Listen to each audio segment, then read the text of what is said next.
तंचित ब्रूयो, ऐसा जब आचार्य जी कहेंगे तब आचार्य जी का उस उपदेश को सुनने के बाद शिष्यों को पुनः ऐसा पूछना चाहिए। तंचेत ब्रूयो अस्त्रिगंश्चिदं ब्रह्मपुरे सर्वगं समाहितगं सर्वाणि च भूतानि सर्वे च कामा यदैतज्जना वा आपनोति प्रत्यघुंसदेवा किं ततो शिष्यतो इति। कहते देखिए, आपने जो कहा मैं मान लेता हूं कि भाई ऐसा ब्रह्मपुर शरीर के अंदर हृदय रूपी गुफा के अंदर हृदयावच्छिन्न आकाश रूपा से ब्रह्म है। वह यद्यपि उपाधि छोटा होने के बावजूद वह उपहित वस्तु महान है, बड़ा है, सर्वत्र व्यापक है, सर्वगत अपरिच्छिन्न है। उस अपरिच्छिन्न की उपाधि होने के नाते स उपाधि से वह परिच्छिन्नता को प्राप्त नहीं होता। लेकिन इस विषय हमें कुछ संशय है। संशय यह है, यदि उपाधि का अधीन ही वो रहने वाला है तो उपाधि का नष्ट होने से वह भी नष्ट हो जाएगा। उपाधि निरपेक्ष, उपाधि से स्वतंत्र है वो, ये सिद्ध करना बाकी है।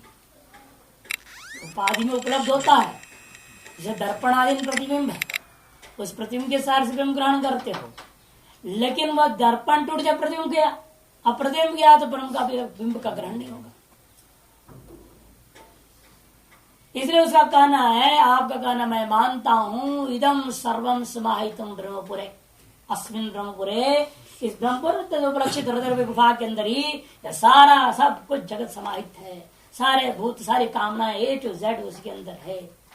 लेकिन एक जरावापनति, जब उपाधि भूत शरीर जरा को प्राप्त हो जाए, बुढ़ापे को प्राप्त हो जाए, प्रध्वंस देवा, यह मृत्यु को ही प्राप्त करके नष्ट ही हो गया।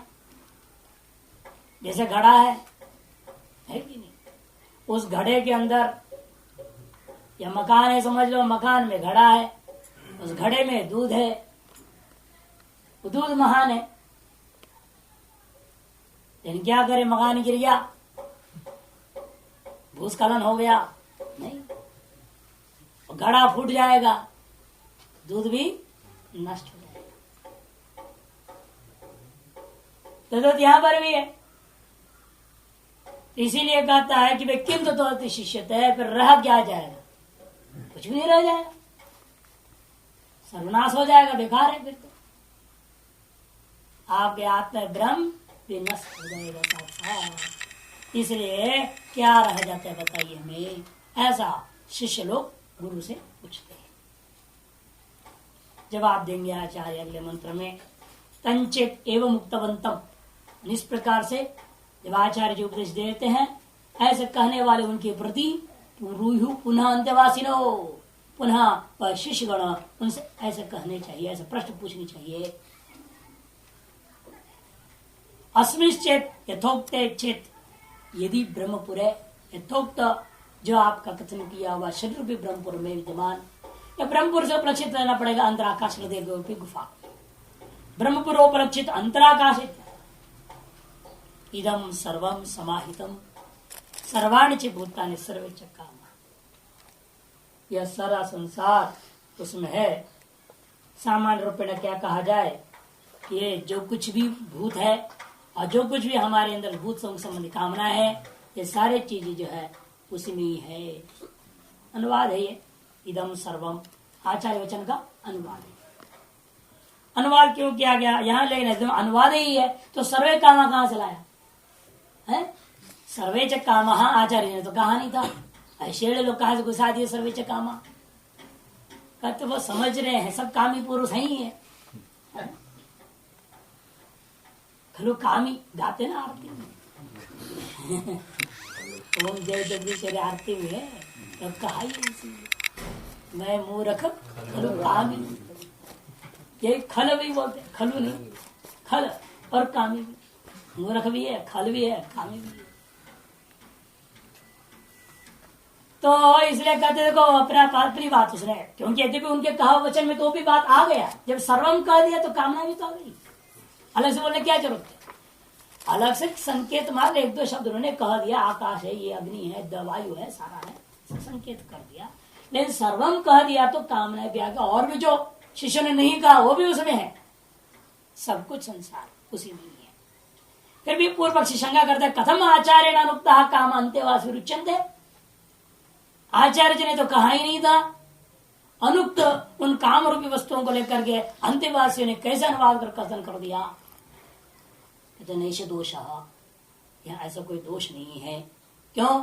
यच्च अस्ति यच्च नास्ति, इन शब्दों के द्वारा कह दिया गया। यच्च अस्ति यच्च नास्ति इत्युक्ता है वही आचार्य ने कामा, इन शब्दों के द्वारा आचार्य ने कामनाओं को भी कथन कर दिया है। अभी इतना ही नहीं, सर्व शब्द ने जो उगता है वह काम, अस्ति नास्ति इन शब्दों से नहीं कहा, कहोगे तो सर्व शब्दों कहा था आचार्य जी ने, तो उसी में कामनाएं भी आ गई। सर्व के अंतर्गत सारे पूरा जगत जब है तो कामनाएं भी कहाँ है, जगत की बहिर्भूत वस्तु तो ही नहीं, वो जगदांतरवर्ती वस्तु होने से सर्वम से गृहित जब जगत है तो कामना भी सर्व शब्द से गृहित हो जाता है। इसलिए आचार्य रूप का ही वे विशेष रूप में अपने बात को लेकर के अनुवाद करके कथन कर रहे हैं। कई बार होता है आचार्य जी कहे ना कहे, उनको अपने को लग गया है, उनके ऊपर घट गया ना मामला, तो क्या होता है, देखो आचार्य ने ऐसे बोला था, वो शब्द बोले ही नहीं है, वो कहते नहीं ऐसे ही बोला था। क्यों? उसके पेट में घुस गया ना बात सीधा, वो केवल दिमाग से ऊपर से उड़ा नहीं, वो पेट तक चला गया। अब तब क्या है कि वो लगता है उनको, तो वो हमको आज बोला गया है, हमारे को उद्देश्य करके बोला गया, ऐसे लोगों को ग्रहण हो जाता है। तो उसी तरह से उन्होंने भले स्पष्ट शब्दों से नहीं कहा, लेकिन काम ही तो ही चले, तो इसलिए जो है उनको पकड़ में आ गए, तो हमको ये बोले सर्वम शब्द से कह रहे हैं हमारी बात, इसलिए उन्होंने स्पष्ट कर दिया सर्वे काम। यदा यस्मिन काले शरीरम, लेकिन ठीक है, यदा बीच में शंका समाधान हो गया, यस्मिन काले एतत् शरीरम ब्रह्म पुराख्यम जरा गुली फलितादि लक्षणा वयो हानिर्वा आपनोति, जब जिस काल में यह शरीर अर्थात ब्रह्मपुर नामक ये शरीर जो था जरा आ गया, मतलब वली फलित आदि लक्षण, बाल आदि जो है सफेद होने लग, बुढ़ापे आ गए, वही हानि हो गया। शस्त्रादि न वृक्नम, अथवा शस्त्रादि के द्वारा चोट चाट लग गया, अतः विध्वंस को ही प्राप्त कर गया, मृत्यु भी आ गई। किंतु तो अन्य दति शिष्य, बताओ उस समय इस ब्रह्मपुर से अलग होकर के क्या शेष रह जाएगा? कि जो इसमें था ब्रह्मपुर नष्ट हो गया तो वो भी नष्ट हो जाएगा, और क्या रह जाएगा बताइए?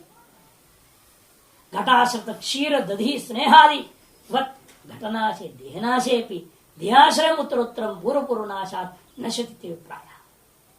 जैसे घट में आश्रित दही है, दूध है, घी है, इत्यादि जो भी है, घट का नाश होने पर क्या हो जाएगा? इस देह का नाश हो गया तो देह के अंदर में जो गुफा था वो भी नष्ट हो जाएगा, जो गुफा नष्ट हो तो गुफा के अंदर जो था वो भी नष्ट हो जाएगा, सर्वनाश हो जाएगा। देहाश्रय उत्तरोत्तर इसलिए कह दिया, यदि भी दृष्टांत एक ही है ना, घट और घट में दूध, सीधी सीधे, यानी देह के अंदर गुफा, गुफा के अंदर आत्मा अनुभव करना है, आत्मा है, ऐसे कह दिया गया है। इसलिए देहाश्रय उत्तरोत्तर पूर्व पूर्व नाशात नश्यति, देह में आश्रित से जो भी है वो पूर्व पूर्व का नाश से उत्तरोत्तर भी नष्ट हो जाएगा। एवं प्राप्त नाशे किम तत्वोक्ता अतिशिष्यते अवतिष्ठते, इसलिए बताइए यथोक्त से अतिरिक्त रूपेण क्या शेष रह जाता है? न किंचन अवतिष्ठते इत्यभिप्राय, कुछ भी नहीं रहेगा, शून्य हो जाएगा। तब आचार्य समझाएंगे नहीं भाई ऐसी बात, सबरया नास्य जरियति न वदे नास्य हन्यता एतत् सत्यम ब्रह्मपुरम अस्मिन् कामः समाहिता एष आत्मा पद पाप्मा विजरो विमृत्युर्विशोको विजघत्सो अभिपास सत्य काम सत्य संकल्प यथा हे वेह प्रया अन्वागछन्ति यथानुशासनम यम यम मंतम विकामा भवन्ति यम जनपदम यम क्षेत्रभागम तम तमेवोपजीवन्ति। सब आचार्य, जब शिष्यों ने ऐसे शंका करें तो आचार्य जी उसको ऐसे जवाब दे, कहना चाहिए इसके भाई अस्य जरया एतत् न जीर्यते। इस शरीर के आदि के बुढ़ापा आदि को प्राप्त होने पर जो है ये आत्मा बूढ़ा नहीं होता, आत्मा जीर्ण शीर्ण नहीं होता। न वदेना अस्य अन्यते, अस्य वदेना इस शरीर का वध आदि से मृत्यु भी हो जाए लेकिन न हन्यते, वो आत्मा का हनन नहीं होता। न हन्यते हन्यमाने शरीर, ये सत्यम। क्यों? क्योंकि यही सत्य है। यह ब्रह्म, ये तत् ब्रह्म एवं सत्य, यह ब्रह्मपुर ही सत्य बोल दिया। यहाँ ब्रह्मपुर से लक्षित क्या होगा? उपहित। ब्रह्मपुर का मतलब शरीर, ब्रह्मपुर शरीर ही सत्य है क्या? नहीं, इसे लक्षित उपलक्षित करना पड़ेगा। शरीर से गुफा, गुफा से अंतराकाश, ब्रह्म वो सत्य है जिस अस्मिन कामः समाहिता, इसीलिए कहा गया इसी में सारी कामनाएं भी समाहित है। यह आत्मा है। क्यों? क्योंकि बता रहे थे कि वो कौन है, वो सत्य है जो ब्रह्मपुर के अंदर मेरा वो अंतराकाश, वही क्या है? भले हम आकाश सबसे कह दिए हैं किंतु वास्तव में वो तो आत्मा है। ऐसा तो कौन है वो आत्मा ही है कह दिया। अपहत पात्मा, उसका विशेषण क्या है? कैसे गुण वाला है ये आत्मा? कहते अपहत पात्मा, धर्म अधर्म आदि जो पाप से वह रहित है। धर्म भी पाप रूप ही है, अधर्म भी पाप रूप है, जो भी मोक्ष के प्रतिबंध को पाप है। इसलिए पापों से अपहत है, अपहत पापमा अर्थात पापों से रहित, शून्य, धर्म अधर्म रूपा पाप से। विजरो, जरावस्था से रहित है। विमृत्यु, मृत्यु अवस्था से हीन है। विशोको, शोक से रहित है। विजिगत्सो, खाने की इच्छा से रहित है। और पिपासः, पीने की इच्छा से भी रहित है, अर्थात भूख और प्यास से रहित है। विशोक, ये भी जो मानस द्वंद को दूर कर दिया। विजरह, शरीर का जो चीज है उसका द्वंद को दूर करता है। तीन ही प्रकार के द्वंद होते हैं। मानस होता है सबसे पहले जो आपका जो है मन में शोक और मोह है या नहीं, और फिर शरीर प्राण का है भूख और प्यास, इस शरीर का है सुख और दुख। इन सबको निषेध, जो शीत और उष्ण शब्द का सुख दुख किससे हुआ हमें? शीतोष्णता के कारण। ठंडी लग गई तो परेशानी, गर्मी हो गई तो परेशानी। अब गर्मी आ रही तो यहाँ बैठने में लोगों को परेशानी है, भट्टी जैसे हो जाता है। और दोपहर के पाठ में पसीना छूटती, तो इसलिए कहते हैं कि सत्य काम और कैसा है, उसके गुण और बता रहे हैं, वर्णन कर रहे हैं। संसारियों की तरह वो असत्य कामना वाला नहीं है, वो सत्य काम है। असत्य संकल्प वाला भी नहीं है, वो सत्य संकल्प। यथा ही एव यह प्रजा, जैसे श्लोक में प्रजा क्या करती है? अनुवाविशन्ति यथा विशासनम, राजा के अनुशासन के अनुरूप ही वह अपने अपने स्थानों को प्राप्त करते हैं। यम यम मंतम अभिकामा भवंती, यम जनपदम यम क्षेत्र भागम, जिस जिस सन्निहित वस्तु को चाहती हैं, जिस देश या भूमि खंड आदि को चाहती हैं, वह केवल राज्य के अनुशासन के अधीन होकर तत्व वस्तुओं को, तत्व जो है देश को, तत्व भूमि आदि को प्राप्त करते। उठा के पास फेंक दिया जाएगा ना सारा सामान, वहां उठा दे जंगल में कहीं कुटिया बना दे बिना पूछताछ किए, क्या करेंगे? निकाल देंगे वहां। इसलिए किसी के अधीन होकर के हम सब करते हैं ना, क्योंकि हम लोग असत्य काम वाले हैं, असत्य संकल्प है, सब कुछ बिगड़ा हुआ है। इसलिए हमेशा यहाँ पर क्या होता है, यथार्थ ब्रह्म ज्ञान रहित व्यक्ति को ये दुर्दशा होता है। अन्य राजा नस्ते, जो पहले कहा गया था उसकी व्याख्या करते हैं, तो आप दूसरे के अधीन होकर के ही सब कुछ करते हैं। ये जीव का स्वरूप है, ठीक जो विपरीत है।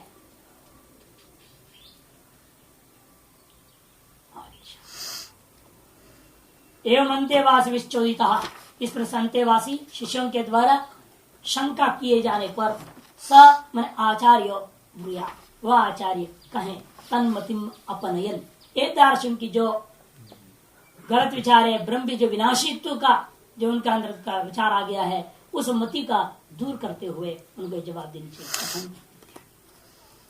इस पर ब्रह्मसूत्र में, यदि भी इस पूरा आपके 8वें अध्याय में ब्रह्मसूत्र में कई अधिकरण है, और विशेष इस मंत्र पर तो 2 अधिकरण लिया है, कामाद्य अधिकरण और विकल्पाधिकरण। 3-3-39 और 3-3-59, 3339 है कामादिकरण और 3359 है विकल्पाधिकरण। बहुत महत्वपूर्ण अधिकरण है, जहां पर विचार वाला विशेष रहा है उसी को हमने लिखे। कई और भी बहुत सारे हैं लेकिन हमने उसको यहाँ नहीं बताया।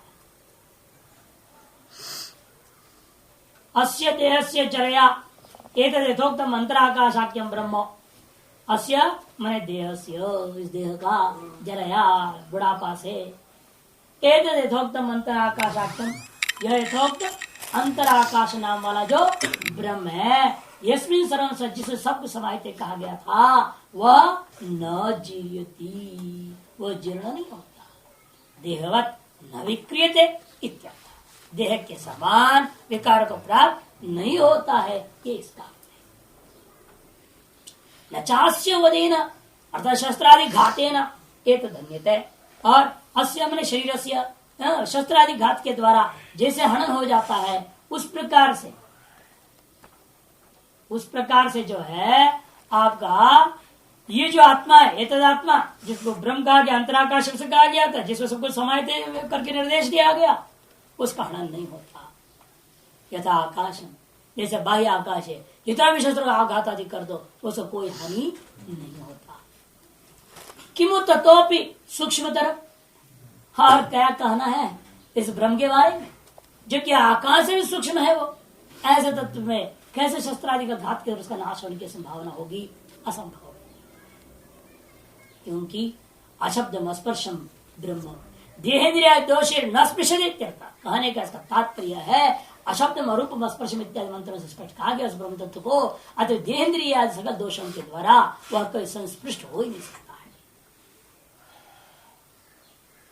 खत्म, देहेन्द्रिय दोष न स्पृशते थी एक प्रश्न अवसर वक्तव्य। देहेन्द्रिय दोषों के द्वारा वह स्पष्ट नहीं होता है, वो तो आपको इसी अवसर में कहना चाहिए। फिर समझाओ इसको, पीछे छोड़ के कहा भाग रहे हो आगे?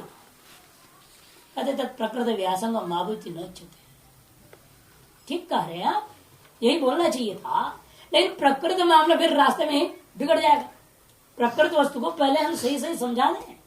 जिन गुणों से, जिस ब्रह्म का तत्व का वर्णन, सगुण ब्रह्म की बात कर रहे हैं, उसके भी गुणों का पहले मैं बता तो दूंगा, बाद में इसका वर्णन करूंगा। अभी आख्या का शुरू करूंगा इसी काम के लिए।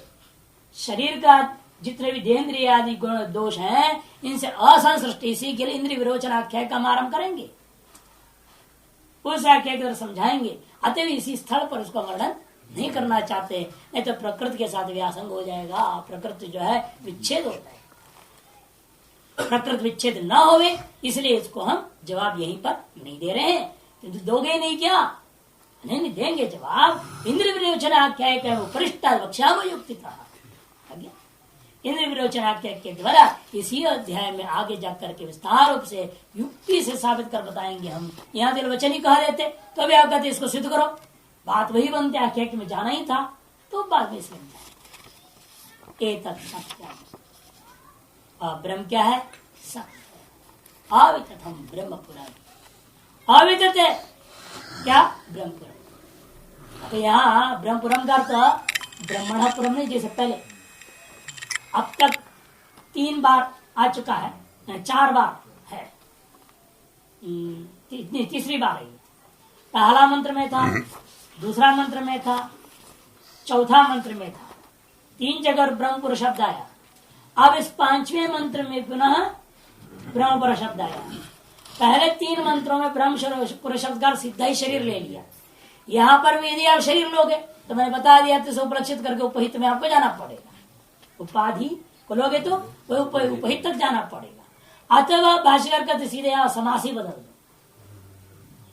पहले तीनों में, प्रथम, द्वितीय और चतुर्थ मंत्रों में आप ब्रह्मणः पुरम, जैसा राज्य वेश्म कहा था ना, राज्य वेश्म तत्व ब्रह्मणः पुरम, ऐसे तो समास कर दिया था।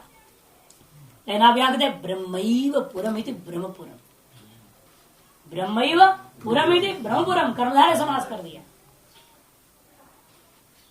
ब्रह्म ही है पुर, पुरवत पुर, पुरैव पुर, ब्रह्मैव पुरैव पुरया इति ब्रह्मपुरम, समास बदल।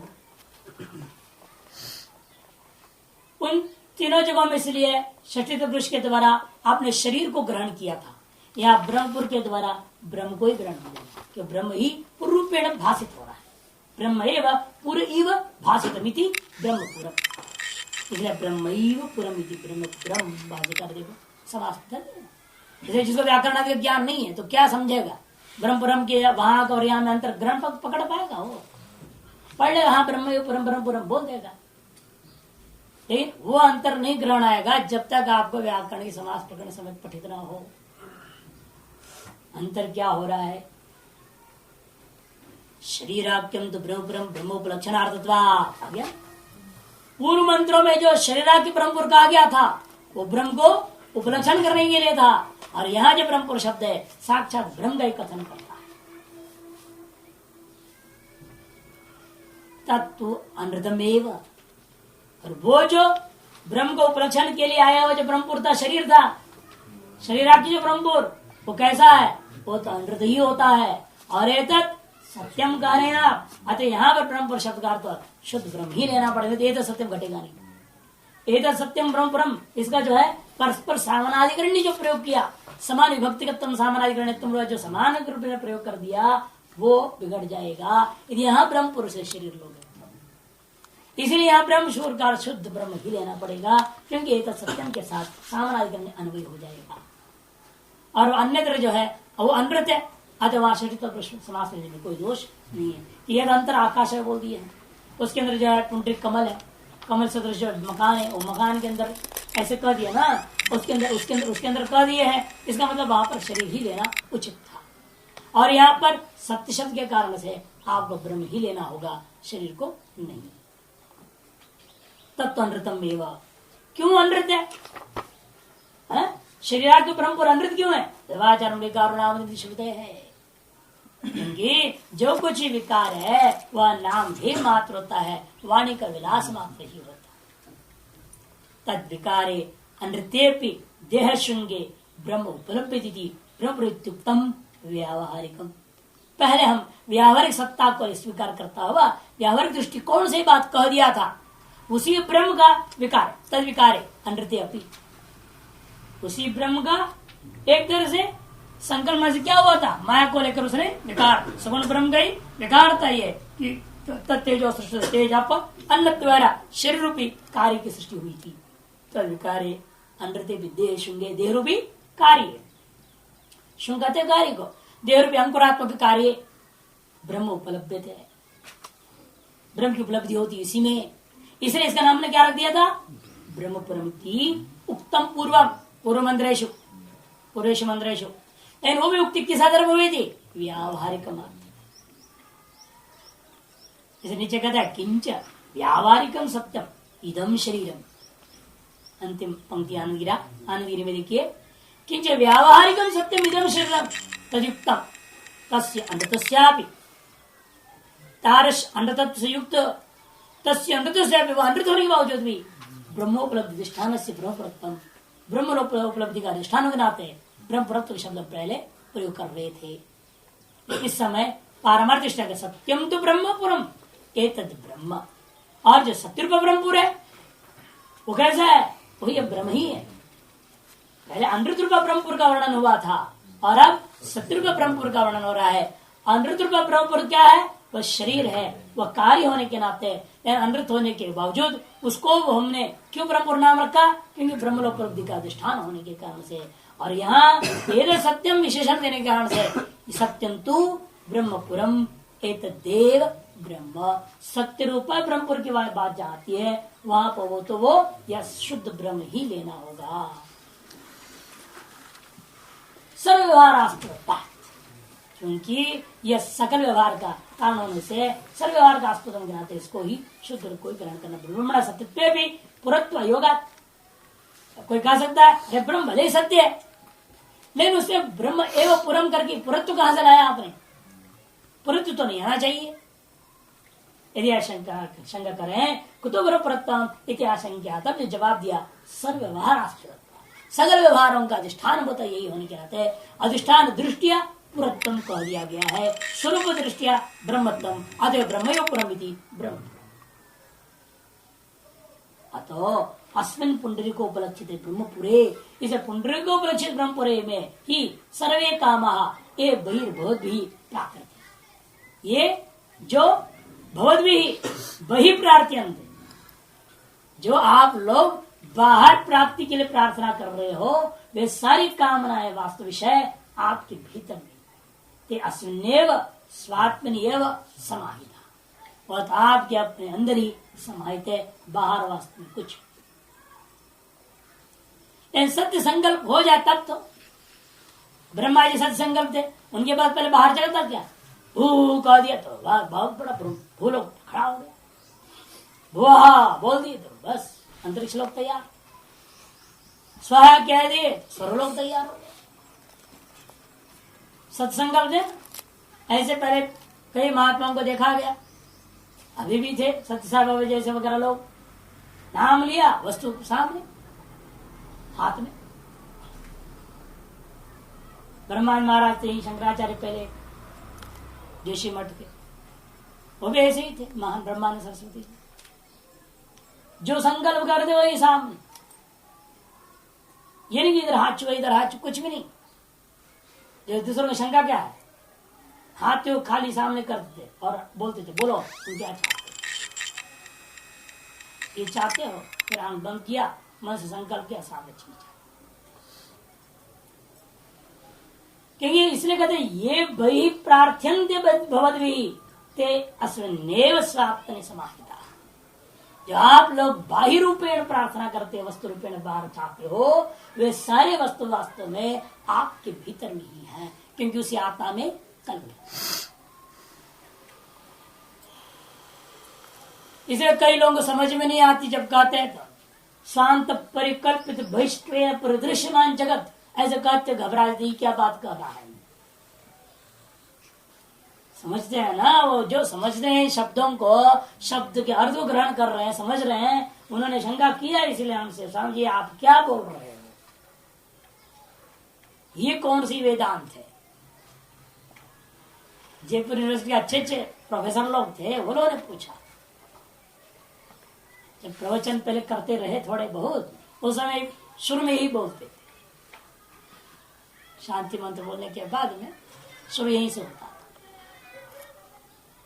स्वांत परिकल्पित बहिष्ठेन परिदृश्यमान इदं जगत, तद जगत अंतर्वर्ती जो जयपुर नामक शहर, उस शहर में स्वभाव में विराजमान आप सभी को नारायण। ऐसे जब बोला तो लोग दिमाग घूम गया, ये क्या बोल रहा है, इसके अंदर कल्पित है ब्रह्मांड और बाहर दिख रहा है, और बाहर दिखता है उस जगत के अंदर ही जयपुर, जयपुर के अंदर भवन, भवन के अंदर हमारा, ये क्या बात है।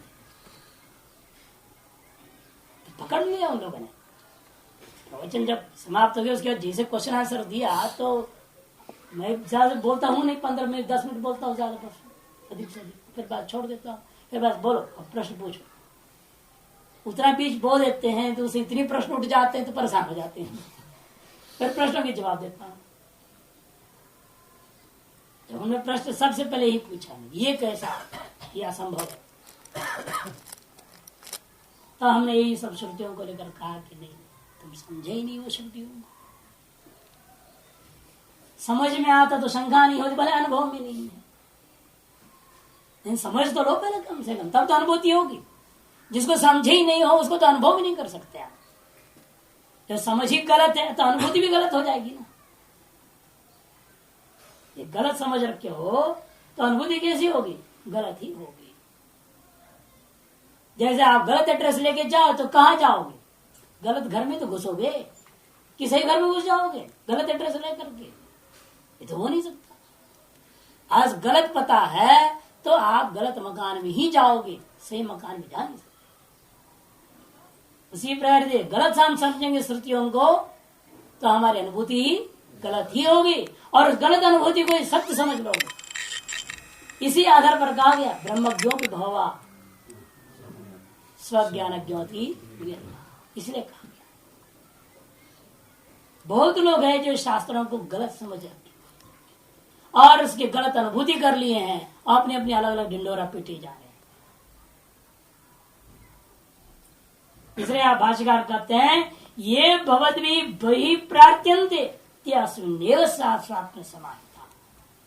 अतः तत्प्राप्ति उपायम एव अनुतिष्ठते बाह्य विषय तृष्णाम त्यजत इत्यभिप्राय। इसलिए तत्प्राप्ति उपाय का ही आप निरंतर अनुष्ठान करें और बाह्य विषय की तृष्णा को छोड़ दें।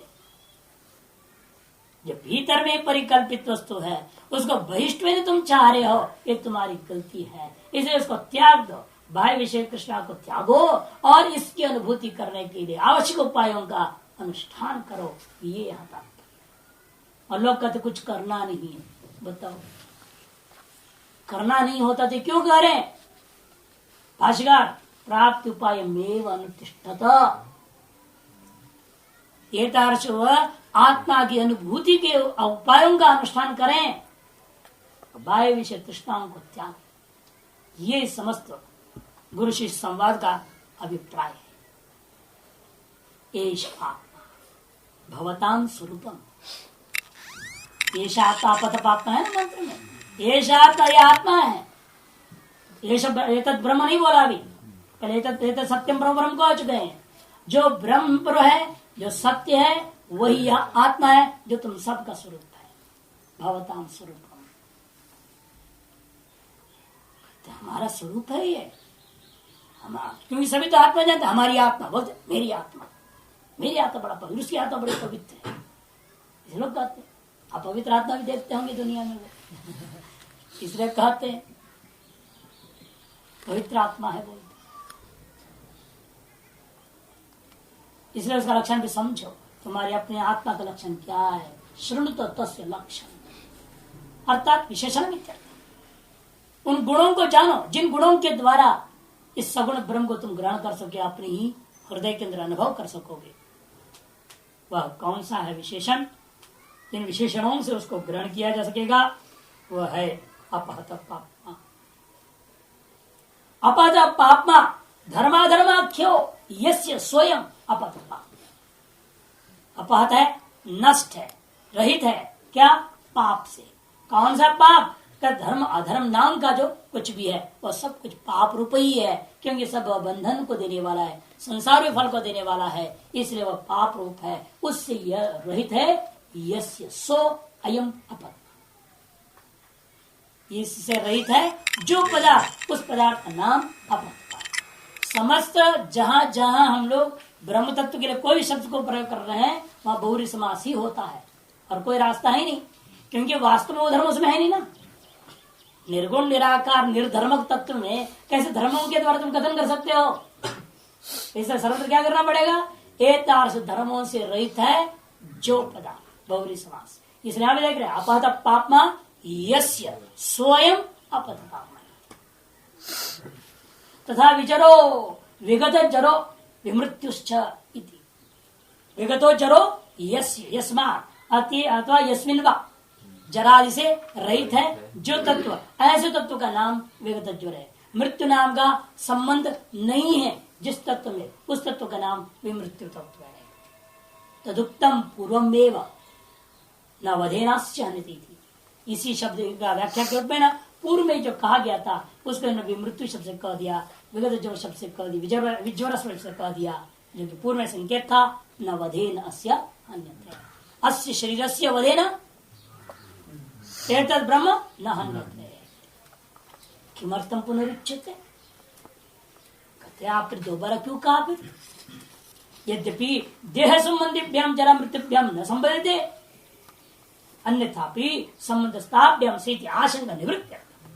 यद्यपि ठीक कहना है आपका, देह संबंधिभ्याम जरा मृत्युभ्याम न संबंधित है, जरा और मृत्यु के साथ भले संबंध न हो, लेकिन कोई शंका कर सकता है अन्य प्रकार से कुछ अन्य प्रकार का संबंध भी हो सकता था। अन्यथा संबंध ताभ्याम स्वतः इत्यर्थ, स्वतः जो है वहां पर भले ही जरा मृत्यु का संबंध न हो, सांसारिक धर्मों का संबंध न हो, लेकिन स्वतः किसके साथ संबंध कर लेता होगा? इनका संबंध उसमें ना हो, लेकिन उसका खुद का संबंध किसके साथ हो तो क्या होगा? ये नहीं, इसीलिए उसका भी निराकरण करने के लिए पुनरुक्ति करना है, दोबारा कर दिया गया। अन्यथा संबंध ताभ्याम स्यात् इत आशंका निवृत्त्यर्थम, अन्यथा कथा प्रिय स्वतः ही देहादि संबंध को लेकर के उस ब्रह्म में जरा मृत्यु को भले ही समझना हो, लेकिन जरा मृत्यु स्वतः ही आत्मा ग्रस्त हो जाए तो आप स्वयं बूढ़े हो गए, शरीर बूढ़ा नहीं, तब कईयों का मन बूढ़ा जल्दी हो जाता है ना। भाई शरीर जवान है, परम विरक्त है, परम विरक्त है तो क्या है, उसका मन तो बूढ़ा गया, क्योंकि उसको किसी में रुचि नहीं रहेगी। भले शरीर जवान होने से क्या है, तो विरक्त है। विरक्त है तो उसका मन क्या है, बूढ़ा हो गया। मन स्वयं ही बुढ़ापे को स्वीकार कर लिया, या नहीं? शरीर के माध्यम से मन का बुढ़ा होना अलग चीज है, और मन स्वयं बुढ़ापे को स्वीकार करना एक अलग चीज। घर में अंतर है या नहीं? जब हम लोग भी कहते हैं हम तो बुढ़े हैं, तो आप कैसे बुढ़े हो, लोग बोलते हैं कि वो शरीर को देखकर कहा रहे, वो लोग जो है शरीर को देखकर कहते तो जवान महात्मा, और अपने आप को बुढ़े बोल रहा है। शरीर दृष्टिया संबंध का अलग हुआ ना बुढ़ापा, और स्वयं हमने बुढ़ापा को स्वीकार कर लेते, तो हम कह रहे हम बुढ़े हैं।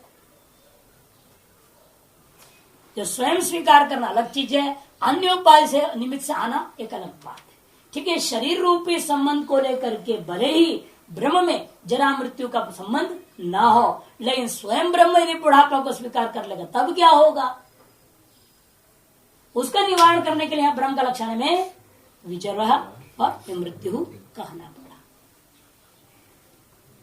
पहले जो कहा गया था वो शरीर को लेकर न हन्य अस्य शब्द न वधेन अस्य हन्यते था ना। अस्य वधेन मैंने शरीर से वधेन, शरीर से जराया, शरीर बूढ़ा हो गया, शरीर का संबंध को लेकर के एक न हन्यते न जरा करके निषेध कर दिया। शरीर संबंध अन्य निमित्तक था, स्वनिमित्तक का निषेध अब यहां हुआ। अतएव पुनरुक्ति दोष भी नहीं है, स्पष्टता मात्र पूर्व कथित को लेकर के। विशोको विगत शोक, शोको नाम इष्टादि वियोग निमित्त मानस संताप। आ गया ना, शोक क्या चीज है, इष्ट पदार्थों आदि पदार्थों का वियोग से होने वाला एक मान संताप विशेष का नाम शोक होता है। इधर इष्ट आदि का अप्राप्त का प्राप्ति की जो कामना विशेष को लेकर के वस्तु में मोह होता है।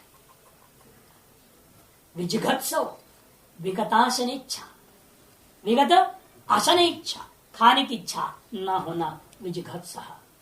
अपिपासो अपान इच्छा, पान करने की पीने की इच्छा का अभाव। ननु अपात पापमत्वेन जरादि शोकांता प्रतिषिद्ध है भवन्ति, कारण प्रतिषेध।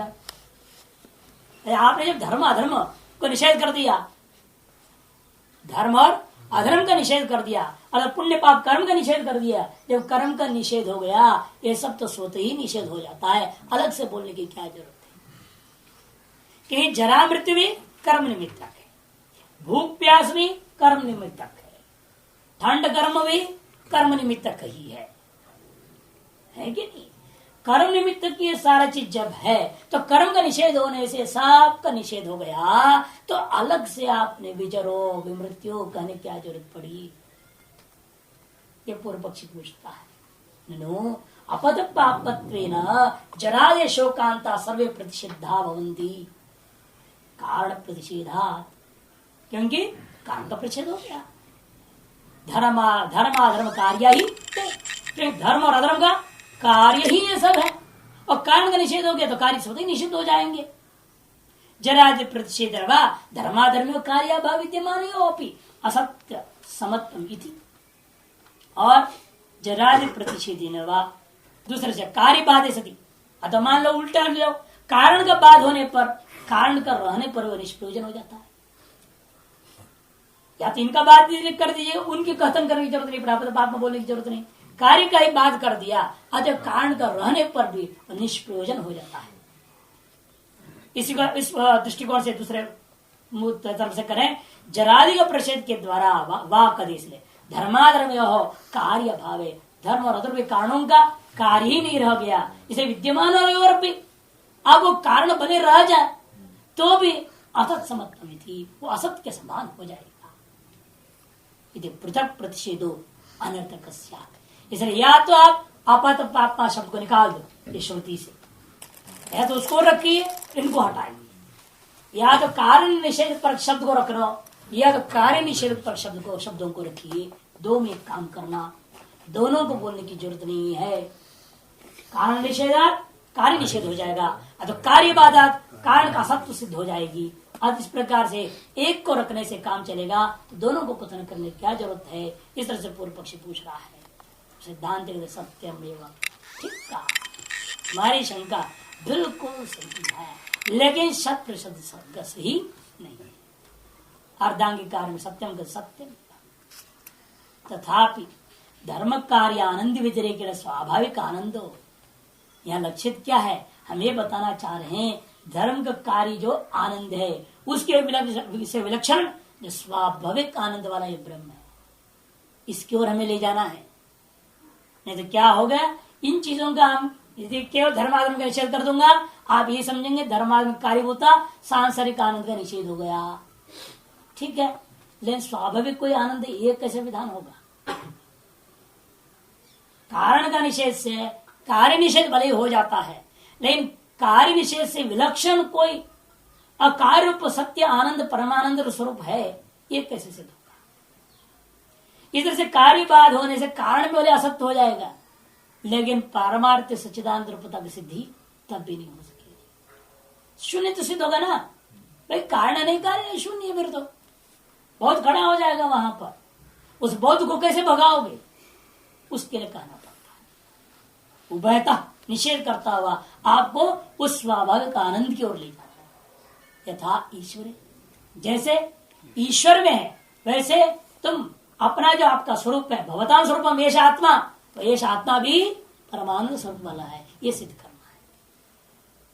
विज्ञानमान ब्रह्म की श्रुति है। जैसा ईश्वर के मामले में श्रुतियां कहती है विज्ञानमानंदम ब्रह्म, वो स्वाभाविक आनंद यह आत्मा में भी है, यह सिद्ध करना है तो कार्य कारण सर्वथा निषेध करना पड़ेगा और शून्य त्वरित को भी सिद्ध लाना पड़ेगा। तथा अधर्म कार्य इसी प्रकार से अधर्म का कार्य होता जरादि व्यतिरेक जरादि दुख स्वरूपम स्वाभाविकम स्यात् इति आशंक्यत। कोई ये भी तो आशंका कर सकता है, जैसा धर्म का कार्य होता अनित्य आनंद की अपेक्षा से नित्य कोई आनंद है, तो इसी प्रकार हम कह सकते हैं अधर्म का कार्यभूता दुखों की अपेक्षा, अनित्य दुखों की अपेक्षा से कोई नित्य दुख है, वो आत्मा का स्वरूप है। यह आशंका हो सकती है? नहीं हो सकती। वो आशंका का निवारण कैसे होगा?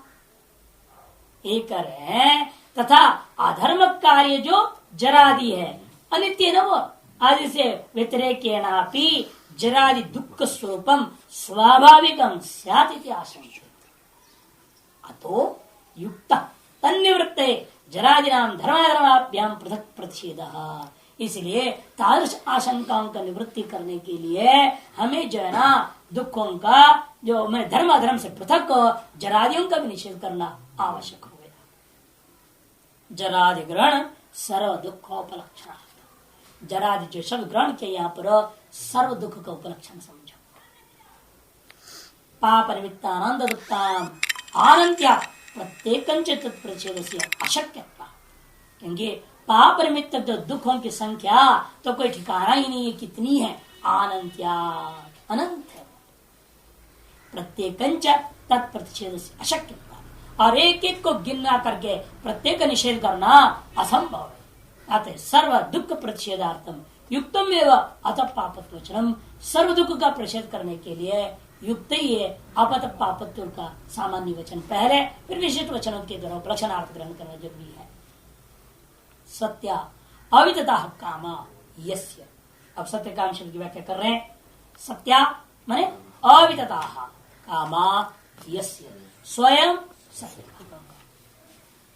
वितता ही संसारिणांगामा, ये संसारियों की जितनी भी कामना है वो वितती होती, मिथ्या ही होती हैं।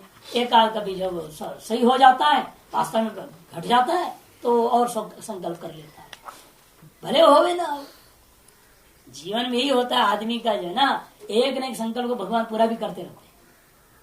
अब वो संकल्प पूरा होने से उसकी जोश बढ़ जाता है, भले वो भूल जाता है इससे पहले जितना किया था वो सैकड़ों को मैं दुखी दुख मिला, एक भी संकल्प पूरा नहीं हुई थी, ये बात तो को भूल जाता है। और जब एक पूरा हो गया है उसको लेकर और 100 बनाने को तैयार हो जाता है। यही संसार का चक्रजाल चलता है।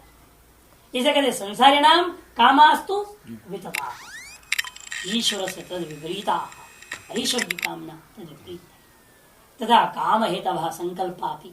इसे काम का कारणीभूत जो संकल्प है वो भी काम है, कारण जिनका कामना ही है, कारण जिनका, ऐसा कौन है? ये संकल्प है। बिना कामना को कोई संकल्प नहीं करेगा ना, कामना है तो संकल्प करेगा। इसलिए काम है हेतु जिसका, बहुरी समास है, काम हेतु यस्य या येषां ते काम हेतवः संकल्पाः बहुवचन है। अपि सत्या यस्य, वह भी है सत्य जिसका, ऐसे उस परमात्मा का नाम स्वयं सत्य संकल्प। संकल्प कामाश्च, लेकिन ये भी ध्यान रखिए शुद्ध ब्रह्म नहीं है ये संकल्प और कामनाएं। सत्य क्यों है उसमें, ईश्वर में, और असत्य क्यों है हम संसारियों में?